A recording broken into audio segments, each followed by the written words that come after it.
We will have no other king but King Jesus. Now, why does the Patriot pastor want to come and appear before this committee concerning this bill? Well, a couple of reasons, but before I speak on those, I would like to commend the Agriculture Committee.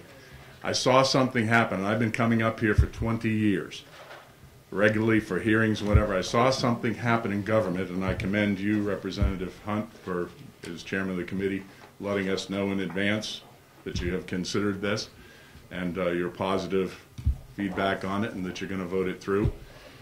We had a situation where we had 5 or 6 hearings, people showing up. It was one of the most ideal interfaces between the people and their government that I've seen in 20 years coming here, and I just want to commend them for coming and being with us.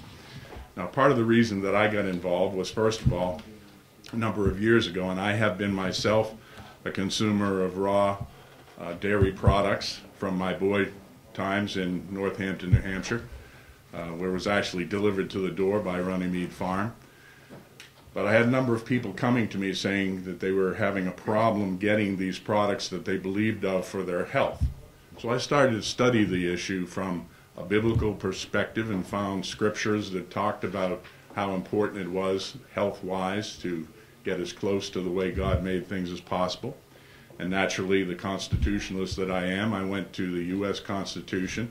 I particularly also went to one of my favorite foundational documents, which I'm sure this room is filled with a number of people who are affection towards it, called the Declaration of American Independence, which one of the indictments against the British king was erecting swarms of officers and new offices, eking out our substance, and I'm just paraphrasing.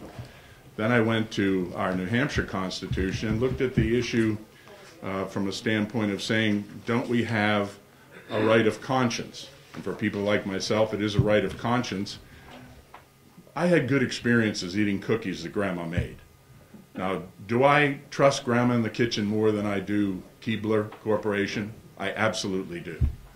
I recognize some people don't. That's their conviction. They're entitled to that. We have a right to our conviction as well.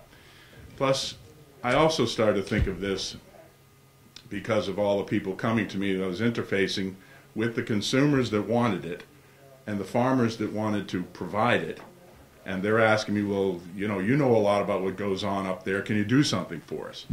So I started to speak to different representatives, like Representative Comtois, one of our executive counselors. Representative Coffey was kind enough to take time for me to talk about those things too. In a way, of course, the government functions well when they do that.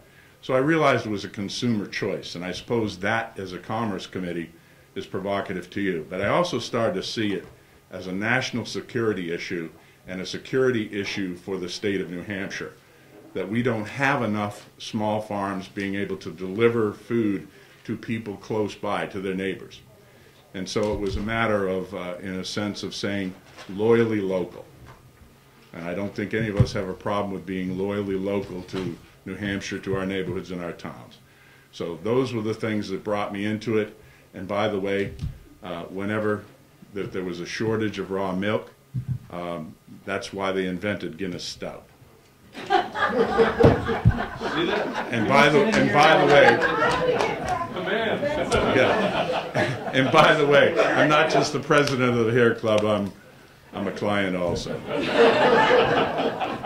Open to any questions if you have any. Thank you for your time.